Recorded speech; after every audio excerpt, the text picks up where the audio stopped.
Moi, je vais le dire comme ça, j'ai eu l'honneur d'avoir en entrevue ton père.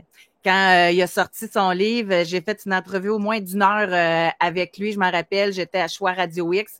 Je me rappelle encore du moment, j'étais très impressionnée. Et j'ai l'impression que toi, comme fils, tu as connu le meilleur et le pire de ton père. Tu sais, parce que on l'a appris dans son livre, évidemment, puis ça a été très public, tout ce qu'il a vécu suite au Rwanda.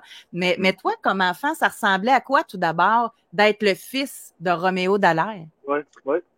Euh, tu sais, toute ma jeunesse, on admire notre père pour qu'est-ce qu'il fait, puis tout, tu sais, puis on grandit dans un environnement militaire, fait que les vendredis soirs, là, c'était pas rare qu'on allait jouer, tu sais, à la guerre, là, puis c'était la guerre froide à cette époque-là, fait que la moitié des jeunes, c'était des Russes, l'autre moitié, c'était de l'OTAN, puis on rentrait là-dedans, là, puis tout.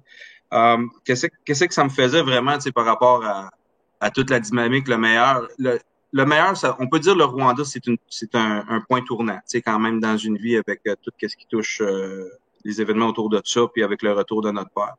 Le stress post-traumatique de notre père n'a jamais été vraiment présent, tu sais, dans la famille, avec les clichés qu'on entend, un homme violent, un homme, Oui. tu sais, qui est agressif ou quoi que ce soit. Non, notre père n'a jamais démontré aucune agressivité, quoi que ce soit, mais tu sais, plus des blessures internes. Il se protégeait en nous évitant pour pas qu'on ait à voir, qu'on ait à subir par nos yeux et nos oreilles qu'est-ce qui se passait. Parfois, par contre, ça se savait à travers les médias, les événements du 26 juin 2000, pour moi, c'est assez important là, à ce moment-là. Sais-tu quand il s'est retrouvé sur un banc? Ouais. Puis, tu sais, quand on parlait tantôt, quand tu avais apporté le sujet un peu unique, mon approche là-dessus, ben, je le parle, moi, qu'est-ce que je faisais, tu sais, à cette époque-là. Là. En 2000, là, j'étais aux affaires publiques sur la garnison Saint-Jean, fait que j'avais un cellulaire à ce moment-là. Puis en 2000, c'était quand même, il n'y avait pas tant que ça sur le marché comme on voit aujourd'hui. Oui, oui.